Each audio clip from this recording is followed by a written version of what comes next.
Okay, hey everyone, I'm Ellis, and I will be presenting on Judaism in yoga, specifically whether or not a synthesis of these two traditions is kosher. And if you don't know, that essentially means like if it's acceptable. The synthesis of Judaism and yoga working together is acceptable. So I will argue today that the synthesis is kosher, and there are three main reasons why I'm arguing this. First of all, any potential tension, especially around this fear of idolatry or idol worship, it can be addressed through very careful and specific interpretation that's unique to each denomination of Judaism. And one thing I want to say early on is this is specifically about Judaism and yoga, but a lot of the research that I did would also apply to Christianity, for instance. So you can keep that in mind throughout these points. The second point is that Orthodox Judaism, which is the most like conservative form of Judaism today, can actually just limit yoga to more of a physical wellness practice is if there is a real concern around how it might be idolatrous or violating Jewish law, which I'll explain more about in a moment. And then there are more heterodox denominations like Reform Judaism, Renewal Judaism, that can actually accept Judaism or yoga as a secular yet spiritual practice. So not just a physical practice. Also, Patanjali's eight-limbed yoga actually aligns pretty well with Jewish values and can actually be reinterpreted to deepen one's Jewish spirituality without violating Jewish law. So we'll examine these arguments in my main argument by really looking at a few specific questions. First of all, what does it mean to live as a Jew? And in order to do this, we're going to be looking at halakha, which is Jewish law, specifically the Ten Commandments, and Jewish denominations. We'll also be looking at what it means to live as a yogi. Again, as we've seen, there are so many different definitions of a yogi. So we're going to specifically look at Patanjali's Ashtanga yoga system and how this system has also changed and been reinterpreted over time. So one of the main concerns with Judaism, and like I said, like even Christianity, is this idea that yoga is idolatry or you're worshiping idols. Rabbi Giller here, he expressed in my research this concern very clearly. He would say, people who do yoga, they say that these deities are just symbols, but if you really look into what's happening, this is idol worship. But there are also a lot of Jewish leaders who are open to the idea of the synthesis of Judaism and yoga as not being conflicting. Rabbi Marcus Fried is a Jewish yoga teacher, and he wrote this book called the Kosher Sutras, where he basically talks about how Judaism and yoga being used as a Jew actually deepens your Judaism. And similarly, Diane Bloomfield wrote this book, Torah Yoga, where she basically explains that Torah-based concepts can be integrated into a yoga practice to deepen one's connection to Judaism. There are also other rabbis who share this perspective. Rabbi David Cooper is actually an Orthodox rabbi. So I was just mentioning like Orthodoxy is more of a conservative, traditional expression. He is very much open to Eastern practices, including yoga, breath awareness meditation. And then Reb Zalman, who is the founder of Jewish Renewal, also very into this synthesis. So how can we actually decide? What we're going to do is just look at really the history of Judaism and the history of yoga, specifically by looking at the Yoga Sutras of Patanjali. Then we'll get into modern expressions of both yoga and Judaism. So again, yoga, there is no single just understanding or description of yoga. Why I'm choosing to specifically focus on Patanjali's Yoga Sutras is because it's very traditionally significant.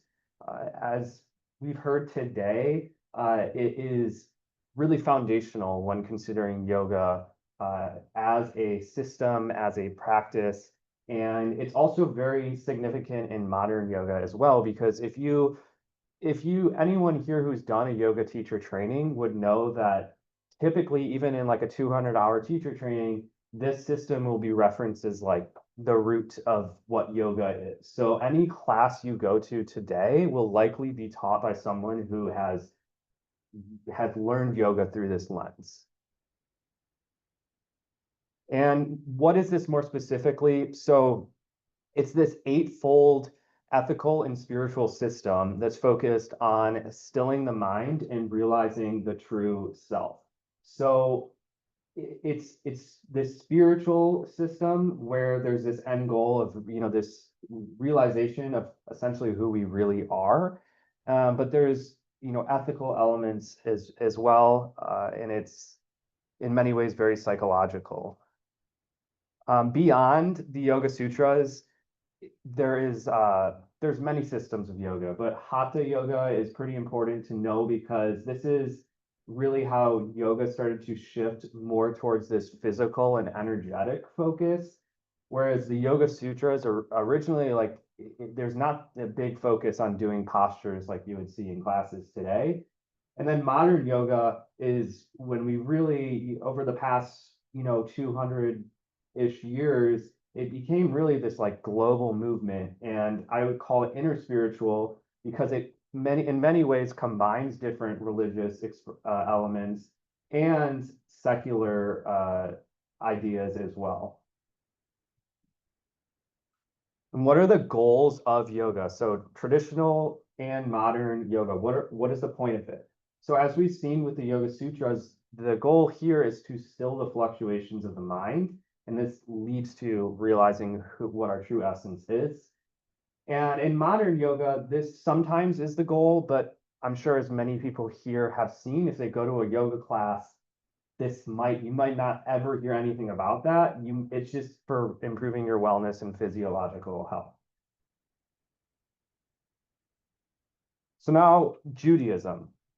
So when it comes to Judaism's history, the real start is the biblical foundations, and this is the Torah, the Ten Commandments. It's the stories of God forming a covenant with Israel and really establishing ethical monotheism, and the stories of Moses, the prophets, and so on. From there, we get into Rabbinic Judaism, and this is really after the destruction of the Second Temple, where Judaism started to have a shift from being this tradition centered around sacrifice to a tradition centered around study, prayer, legal interpretation. And this is where Jewish law really kind of advanced. And there were all these rabbis who basically were interpreting what all the commandments of the Torah were and saying, here's how you should live your life as a Jew.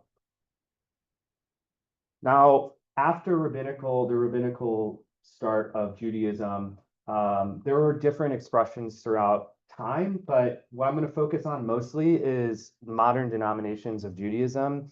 So around the 18th century, we saw Reform Judaism start. And Reform Judaism essentially was after the Enlightenment, Jews started to study science, they started to study philosophy, and this wasn't really common throughout history.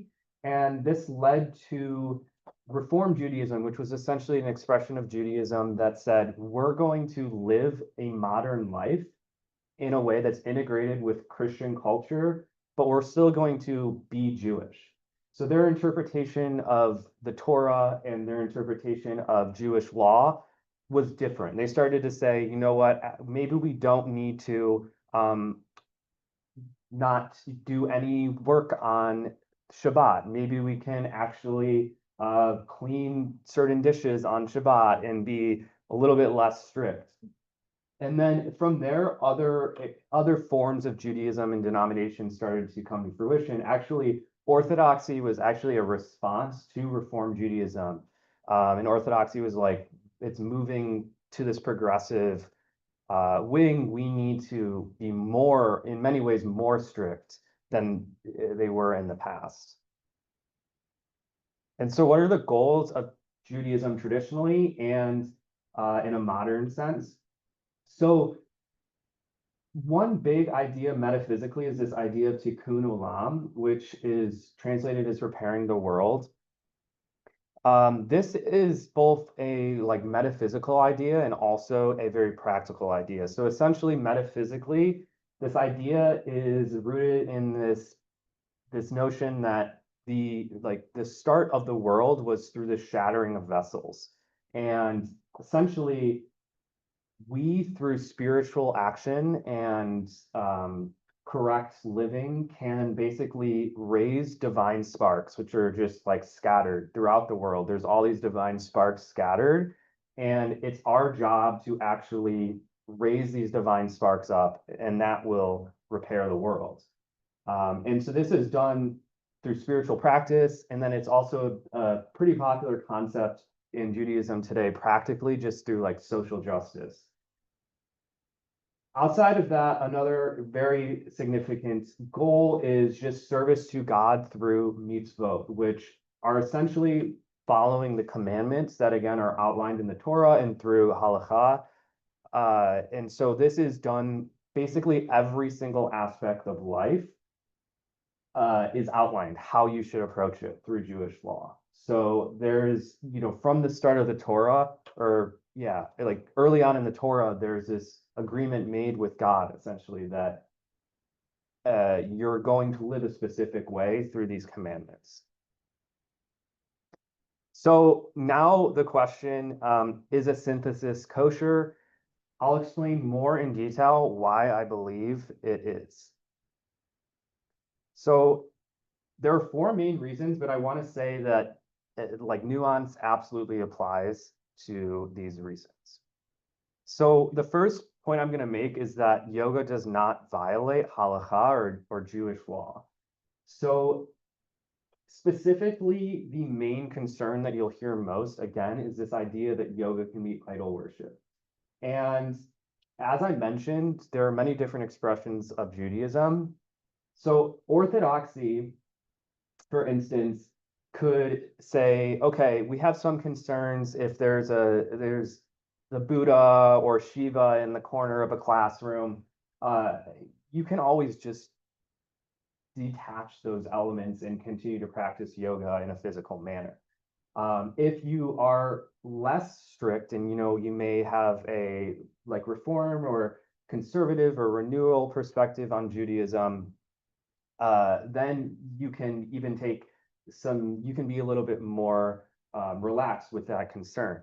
But essentially, there are many different ways of avoiding the potential issue of it being idol worship or violating the Ten Commandments. Secondly, Patanjali's system can actually align really well with Judaism, and I would argue like Abrahamic faiths in general. So specifically, if we talk about the Ten Commandments, in Patanjali's system, the concept of non-stealing and non-harming are ethics that are incredibly important. That's in the Ten Commandments, literally, those are very central to the commandments. Additionally, practices like postures, breathing, meditation, they can all support one in deepening their own sense of focus, their mental well-being, all which can help one serve God. And the last point on this is from the text Jew and the Lotus, which is basically, it's a cool book about a group of Jews who go and have a conversation with the Dalai Lama. a Jewish meditation teacher makes a point that when you go deep enough into meditation, there is only meditation. So this idea that meditation in a yogic context is inherently not Jewish is not really correct according to him, because at the end of the day, it's simply meditation. The third point is there are certain contentious elements of Patanjali's system, like ahimsa, brahmacharya, ishvara pranadhana. So ishvara pranadhana is essentially devotion to the Lord. This is important in the Yoga Sutras.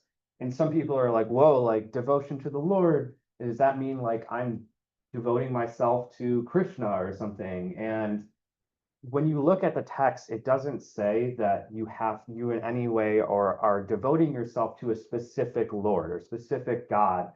Patanjali makes it very clear that this is very flexible. So in my opinion, this is actually like really cool because it really allows for so many different ways of interpreting how you perceive the Lord.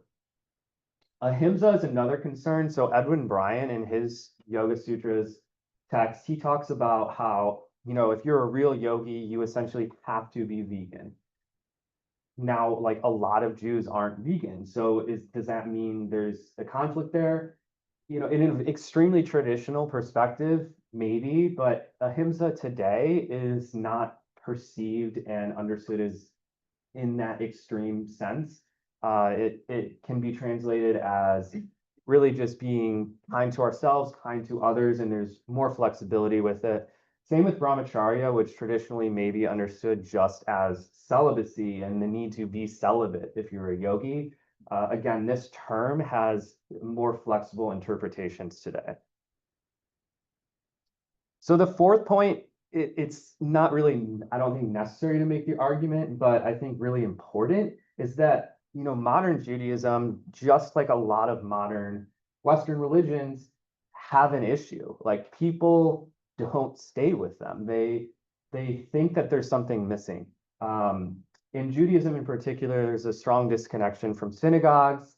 And Reb Zalman, who again is this founder of Jewish Renewal, talks about this issue that Judaism today is needing more mysticism.